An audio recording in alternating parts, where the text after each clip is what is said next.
Hello aspirants, welcome to SBI institute. এই সপ্তাহের weekly current অ্যাফেয়ার্সটা ভীষণ ইম্পর্টেন্ট হতে চলেছে। তার কারণ যে টপিকগুলোর ওপরে আজকে আলোচনা হবে, হয় সেই টপিকগুলো নিউজে দ্বিতীয়বার আসছে, আর না হয় এমন কিছু প্রকল্প যেগুলো কোনো না কোনো মাইলস্টোন অ্যাচিভ করেছে, কিংবা সেই সমস্ত প্রকল্পের ডেট এক্সটেন্ড করা হয়েছে। তো ক্লাসটা ভীষণ ইম্পর্টেন্ট হবে, খুব ভালো করে মন দিয়ে শুনবে।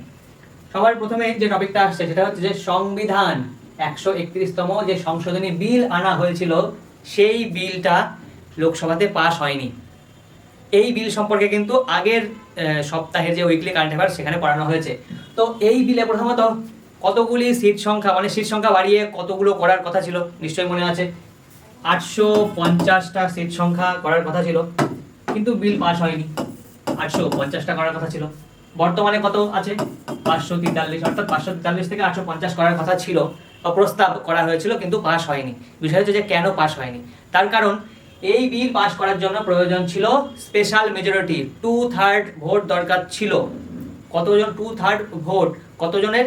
ওই প্রেজেন্ট, মানে ওই সিটিংয়ে যতজন মন্ত্রী প্রেজেন্ট ছিল তাদের মধ্যে 2/3 প্রয়োজন ছিল। ওই সভাতে প্রেজেন্ট ছিল 528 জন, তার মধ্যে ভোটের প্রয়োজন ছিল 352, কিন্তু 352টা ভোট পায়নি, সেই কারণে পাস হয়নি। বোঝা গেল বিষয়টা? আচ্ছা, ভোট পেয়েছে কতগুলি, মানে বিল পাস করার পক্ষে ভোট দিয়েছে কয়জন? 298 জন। এই সংখ্যাটা খুব ভালো করে মনে রাখতে হবে। আর বিপক্ষে কতজন ভোট দিয়েছে এটাও মনে রাখবে, কিন্তু এটা বেশি ইম্পর্টেন্ট হয়ে যায় যে কতজন ভোট দিয়েছে বা কতগুলি ভোট পাওয়া গিয়েছিল। আর এই যে সংখ্যাটা বললাম 352, এটা প্রয়োজন ছিল, এই সংখ্যাটাও মনে রাখতে হবে, ঠিক আছে? এবার বিষয় হচ্ছে যে এই যে একটু আগে যেটা বললাম 2/3 ভোট দরকার, অর্থাৎ 3/2 ভোট দরকার ওই দিন, ওই সিটিংয়ে যতজন প্রেজেন্ট ছিল ওই দিন, ঠিক আছে? এটা মনে রাখতে হবে।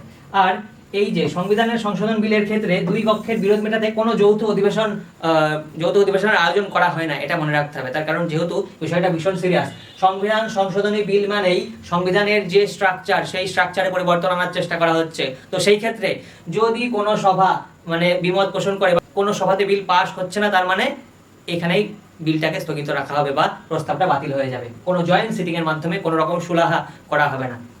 এই শেষের এই পয়েন্টটা ভীষণ ইম্পর্টেন্ট আর ইউনিক, মনে রাখবে। Next, relief scheme. রিলিফ স্কিমের ফুল ফর্ম কি সেটা মনে রাখতে হবে, বলেছিলাম, আরেকবার বলে দিই। Resilience and logistics intervention for export facilitation. এই যে লজিস্টিক কথাটা রয়েছে, তার মানে আমাদের দেশ থেকে যে সমস্ত মালপত্র বিদেশে আর কি রপ্তানি করা হয়, সেই সমস্ত জিনিস রপ্তানি করার সময় যদি কোনো কারণে, অর্থাৎ এই যে ওয়েস্ট এশিয়াতে যে প্রবলেমটা চলছিল, সেই প্রবলেমের কারণে যদি ক্ষতিগ্রস্ত হয় বা লস হয় কোনো এক্সপোর্টকারীর, সেই ক্ষেত্রে সরকার সাহায্য করবে, ক্ষতিপূরণ দেবে। এবার বিষয় হচ্ছে যে কেন দ্বিতীয়বার নিউজে আসলো, তার কারণ এই যে নতুন করে ইজিপ্ট আর এই জর্ডান, এই সমস্ত দেশে যারা মালপত্র পাঠাবে তাদেরকেও যুক্ত করা হলো, অর্থাৎ ইজিপ্ট আর জর্ডানকেও যুক্ত করা হয়েছে। এটাই আর কি, এই কারণে নিউজে দ্বিতীয়বার এসছে। এবার বিষয় হচ্ছে যে এর আগে এই রিলিফ স্কিম লঞ্চ করা হয়েছিল, সেটা কত তারিখে সেই ডেটটা মনে রাখতে হবে। 19শে মার্চ 2026 তারিখে লঞ্চ করা হয়েছিল।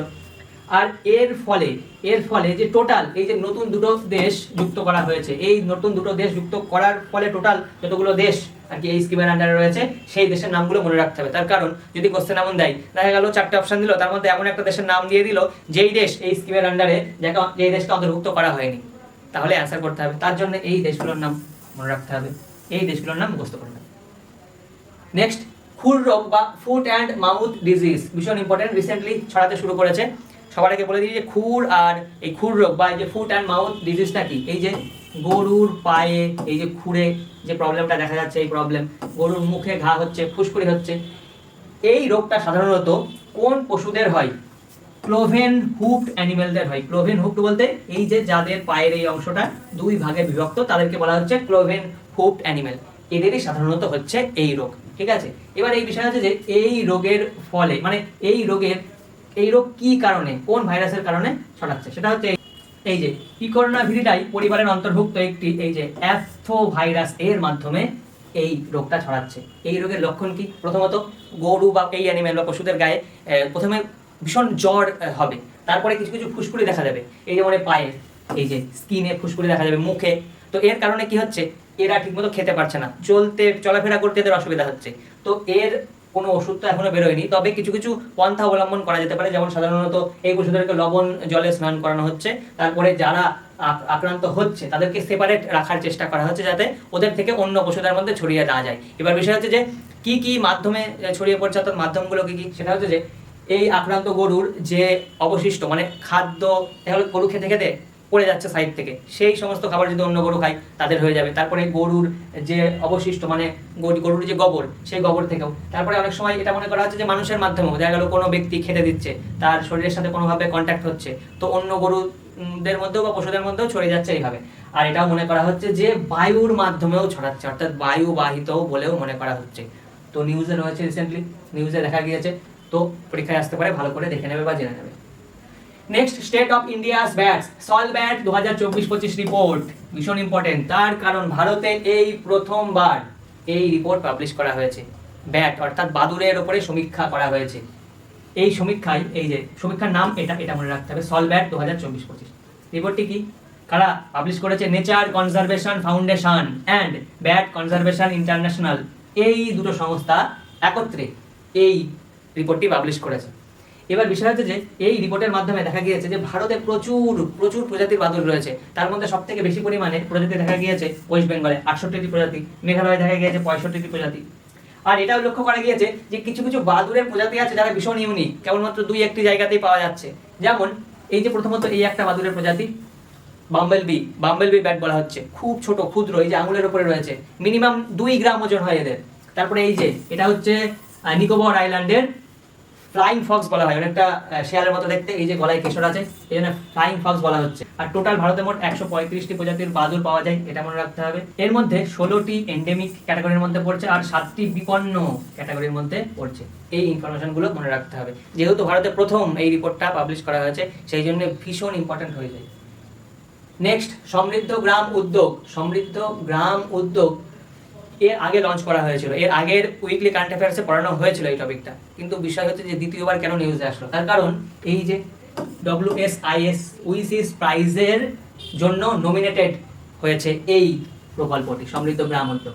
এই সমৃদ্ধ গ্রাম উদ্যোগ কি, যেখানে ডিজিটালাইজেশন করা হচ্ছিল, গ্রামগুলোতে ডিজিটাল মাধ্যম ব্যবহার করে যে পরিষেবাগুলো দেওয়া হয়, সরকারি পরিষেবা, সেগুলো আর কি পরিষেবাগুলো দেওয়া হবে এই উদ্যোগের মাধ্যমে।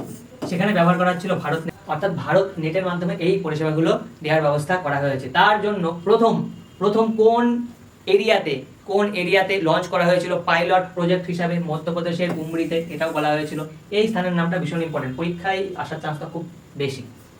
প্রস্তুতকারক কারা ছিল? DOT, ডিপার্টমেন্ট অফ টেলিকমিউনিকেশন বলা হয়েছিল আগে। নেক্সট, বিশ্বসূত্র ভারতীয় তাঁতশিল্পের বিশ্বায়ন কি এই জিনিস?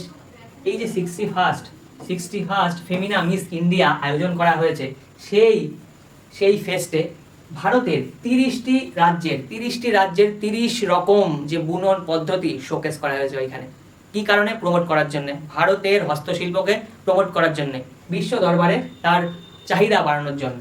তো সেখানে 30 ফ্রেম ইউজ করা হয়েছে, অর্থাৎ 30টি রাজ্যের স্বতন্ত্র বুনন শৈলীকে বিশ্বের 30টি বিভিন্ন দেশের সংস্কৃতির আঙ্গিতে ফুটিয়ে তোলা হয়েছে। তার মানে দেখা গেল যে ভারতের একটা রাজ্যের যে বুনন পদ্ধতি, সেই বুনন পদ্ধতিটা ব্যবহার করে, শুধু বুনন পদ্ধতিটা ব্যবহার করে অন্য কোনো একটা দেশের ঐতিহ্যকে ফুটিয়ে তোলা হয়েছে। দেখা গেল সেই দেশের কোনো স্মৃতিসৌধ সেই শাড়িতে বানানো হয়েছে, কিংবা সেই দেশের কোনো বিশিষ্ট ইম্পর্টেন্ট ব্যক্তির ছবি বা প্রতিকৃতি সেই শাড়িতে আঁকা হয়েছে। এইভাবে প্রমোট করার চেষ্টা করা হচ্ছে। ভীষণ ইম্পর্টেন্ট, খুব ভালো করে মনে রাখবে। আর এই যে 30 ফ্রেমটা মনে রাখবে, আর এই যে 61st ফেমিনা মিস ইন্ডিয়াতে প্রেজেন্ট করা হয়েছিল, এটা মনে রাখতে হবে, ঠিক আছে? নেক্সট, প্রধানমন্ত্রী গ্রাম সড়ক যোজনা 3। বিষয় হচ্ছে যে প্রধানমন্ত্রী গ্রাম সড়ক যোজনা তো অনেক দিন আগে এই প্রকল্প চালু করা হয়েছিল, কিন্তু এখন কেন নিউজে আসছে? তার কারণ এই প্রধানমন্ত্রী গ্রাম সড়ক যোজনার যে ফেজ 3, তৃতীয় নম্বর ফেজ, এটা ডেট এক্সটেন্ড করা হয়েছে কত পর্যন্ত? মার্চ 2028 পর্যন্ত। কিন্তু এখানেও কিছু টুইস্ট আছে, যেটা মনে রাখতে হবে, পরীক্ষাতে কোশ্চেন আসতে পারে এই জায়গা থেকে। যেমন সময়সীমা তো বৃদ্ধি করা হয়েছে, কিন্তু কোন এরিয়ার জন্য কতটা সময়সীমা বৃদ্ধি করা হয়েছে? সমতলের এলাকাগুলোতে রাস্তা ও সেতুর কাজ শেষ করার জন্য সময়সীমা এক্সটেন্ড করে করা হয়েছে মার্চ 2028। পার্বত্য এলাকাতে শুধুমাত্র রাস্তার কাজ শেষ করার জন্য ডেটের সময়সীমা নির্ধারণ করা হয়েছে মার্চ 2028, অর্থাৎ দুটোই সেম। কিন্তু সেতুর কাজ পাহাড়ি অঞ্চলে, শুধুমাত্র পাহাড়ি অঞ্চলে সেতুর কাজ শেষ করার যে সময়সীমা নির্ধারণ করা হয়েছে মার্চ 2029, অর্থাৎ 1 বছর আরো বেশি সময় দেওয়া হয়েছে। তার কারণ যেহেতু পাহাড়ি এলাকা, তো একটা ভৌগোলিক একটা ডিসঅ্যাডভান্টেজ ওখানে আছে। সংশোধিত বাজেটটাকে নতুন করে প্রেজেন্ট করা হচ্ছে, আবার কত টাকা বাড়িয়ে কত টাকা করা হয়েছে? 83,977 কোটি টাকা করা হয়েছে। এই অ্যামাউন্টটা ভীষণ ইম্পর্টেন্ট হয়ে যায়, যেহেতু বাজেটটা বাড়ানো হয়েছে সেই জন্য ইম্পর্টেন্ট হয়ে যায়, এই সংখ্যাটা মনে রাখতে হবে। বিশেষ কাঠামো কি এখানে, মানে মন্ত্রিসভা নতুন করে 161টি নতুন লং স্প্যান ব্রিজ তৈরি করার অনুমোদন দিয়েছে, এই কারণেই কিন্তু বাজেট বাড়ানো হয়েছে। তো এই সমস্ত ইনফরমেশন মনে রাখতে হবে প্রধানমন্ত্রী গ্রাম সড়ক যোজনা সম্পর্কে, ঠিক আছে। নেক্সট টপিক, আদি শঙ্করাচার্য। আদি শঙ্করাচার্যজি রিসেন্টলি নিউজে কেন রয়েছে, তার কারণ রিসেন্টলি প্রধানমন্ত্রী নরেন্দ্র মোদী তিনি আদি শঙ্করাচার্যের জন্মবার্ষিকীতে শ্রদ্ধা নিবেদন করেছেন। তো এই কারণে আদি শঙ্করাচার্যজি সম্পর্কে কিছু কিছু গুরুত্বপূর্ণ তথ্য জেনে রাখতে হবে। এনার সারা জীবনের অবদান তো আমরা এক পেজে পড়তে পারবো না, তো সেই কারণে গুরুত্বপূর্ণ কিছু তথ্য জেনে রাখতে হবে, তার কারণ পরীক্ষায় কোশ্চেন আসতে পারে। তার জীবন যাত্রা বা কত বছর থেকে কত বছর পর্যন্ত তিনি ভারতে ছিলেন, অর্থাৎ 788 থেকে 820 সাল পর্যন্ত। ইনি কি জন্য বিখ্যাত বা কেন তাকে আমরা জানি বা পড়ি? তিনি একজন মহান দার্শনিক ছিলেন, ধর্মতত্ত্ববিদ ছিলেন এবং সাধক ছিলেন, ভক্তিবাদী সেন্ট ছিলেন, ভক্তিবাদী সাধক। তিনি একটি দর্শন দেন যে অদ্বৈত বেদান্ত বা অদ্বৈতবাদ, যার আক্ষরিক অর্থ ইংরেজিতে বলা হয় নন ডুয়ালিজম। দ্বৈত শব্দের অর্থ হচ্ছে দুই, দুই রকম, বা ডুয়ালিজম, ডুয়াল, দুই। আর যখনই যুক্ত হয়ে যাচ্ছে সেটা ঠিক তার উল্টো হয়ে যাচ্ছে, অর্থাৎ নন ডুয়ালিজম হয়ে যাচ্ছে। এবার অদ্বৈতবাদের অর্থ, অদ্বৈতবাদের মূল দর্শন হচ্ছে যে আমরা, অর্থাৎ সোল, যে পৃথিবীতে যে সোল বা আত্মা রয়েছে সেই আত্মার সাথে পরমাত্মার একটা কানেকশন আছে। পরমাত্মা থেকে বা পরমেশ্বর থেকে আমরা, অর্থাৎ এই আত্মা ডিসকানেক্টেড নয়, সেপারেটেড নয়, তারা এক। এটাকেই বলা হচ্ছে অদ্বৈতবাদ। আর তিনি বলেছিলেন ব্রহ্মই একমাত্র সত্য, জগৎ মিথ্যা। তিনি জগৎকে ইলিউশনের সাথে তুলনা করেছিলেন, মায়া। তিনি বলেছেন আমাদের চারপাশে যা কিছু রয়েছে সবই মায়া, আর এই মায়াটাকে আমরা তখনই উপলব্ধি করতে পারবো বা বুঝতে পারবো যে চারিপাশে সবকিছু মায়া, যখন আমরা পরমাত্মার, অর্থাৎ পরমেশ্বরের দর্শন বা তিনি যে আছেন সেটা উপলব্ধি করতে পারবো, অনুভব করতে পারবো। তো তার সম্পর্কে এই ফ্যাক্টগুলো মনে রাখতে হবে। আর এটাও মনে রাখবে যে তিনি কেরালায় জন্মগ্রহণ করেন, কেরালার এই যে কালাডি গ্রামে তিনি জন্মগ্রহণ করেন, আর তিনি 32 বছর বয়সে তিনি মারা যান। আর এটাও জেনে রাখো তিনি মাত্র 8 বছর বয়সে গৃহত্যাগ করেছিলেন তার গুরুর উদ্দেশ্যে, মানে কোনো একজন ব্যক্তিকে গুরু হিসাবে গ্রহণ করার জন্য। নেক্সট টপিক, অটল পেনশন যোজনা। অটল পেনশন যোজনা তো 2015-তে লঞ্চ করা হয়েছিল নরেন্দ্র মোদীর দ্বারা, প্রধানমন্ত্রী নরেন্দ্র মোদীর দ্বারা লঞ্চ করা হয়েছিল। কিন্তু বিষয় হচ্ছে যে এখন কেন নিউজে রয়েছে, তার কারণ এই অটল পেনশন যোজনা 9 কোটির মাইলস্টোন অ্যাচিভ করেছে, অর্থাৎ 9 কোটি মানুষ এনরোলমেন্ট করেছে এখানে। এবার বিষয় হচ্ছে যে অটল পেনশন যোজনা কি? অটল পেনশন যোজনা হচ্ছে এমন একটা পেনশন স্কিম যেখানে যারা বেসরকারি সংস্থার সাথে যুক্ত বা শ্রমিক, তাদের পেনশন দেওয়ার ব্যবস্থা করা হচ্ছে এই স্কিমের মাধ্যমে। কিভাবে? সেই সমস্ত শ্রমিক বা ব্যক্তিরা তাদের অর্থের ইনকামের কিছুটা টাকা প্রত্যেক মাসে বা বছরে অ্যাকাউন্ট থেকে অটোমেটিক্যালি কেটে যাবে, কেটে গিয়ে এই স্কিমের আন্ডারে জমায়িত হবে। 60 বছর বয়সের পর থেকে তারা একটা অ্যামাউন্ট পেতে শুরু করবে, যে যেমন টাকা আর কি প্রত্যেক মাসে মাসে বা প্রত্যেক বছর কাটাবে সেই অনুযায়ী পেনশন আসবে, 1000, 2000, 3000, 4000, 5000 এরকম। তো বিষয় হচ্ছে যে যোগ্যতা কি? 18 থেকে 40 বছর বয়সের মধ্যে হতে হবে, তবেই এই স্কিমের সুবিধা তারা পাবে। আর রিসেন্টলি 2022-এ একটা নতুন আইন করা হয়েছে যে যারা ইনকাম ট্যাক্স দেয় তারা এই স্কিমের সুবিধা পাবে না। তার কারণ যারা ইনকাম ট্যাক্স দেয় তার অর্থ হচ্ছে যে তারা অনেক অর্থবান মানুষ, সেই কারণে তারা এই স্কিমের সুবিধা পাবে না। আর কি কি থাকা প্রয়োজন, সেটা হচ্ছে যে একটা বৈধ ব্যাংক অ্যাকাউন্ট থাকা প্রয়োজন, বৈধ সেভিংস ব্যাংক অ্যাকাউন্ট থাকা প্রয়োজন, যেখান থেকে অটোমেটিক্যালি টাকা কাটবে প্রত্যেক মাসে হোক বা প্রত্যেক বছরে হোক। আর এখানে ট্রিপল বেনিফিট আছে। ট্রিপল বেনিফিট বলতে প্রথমত যিনি এই অটল পেনশন যোজনার সাথে যুক্ত হবেন তার যখন 60 বছর বয়স পেরিয়ে যাবে তিনি টাকা পেতে শুরু করবেন। তিনি যদি কোনো কারণে মারা যান, তার যে ওয়াইফ বা একজন মহিলার ক্ষেত্রে তার যে হাজব্যান্ড টাকা পেতে শুরু করবে, যেই অ্যামাউন্টটা পাওয়ার কথা 60 বছর বয়সের পর থেকে পেনশন হিসাবে।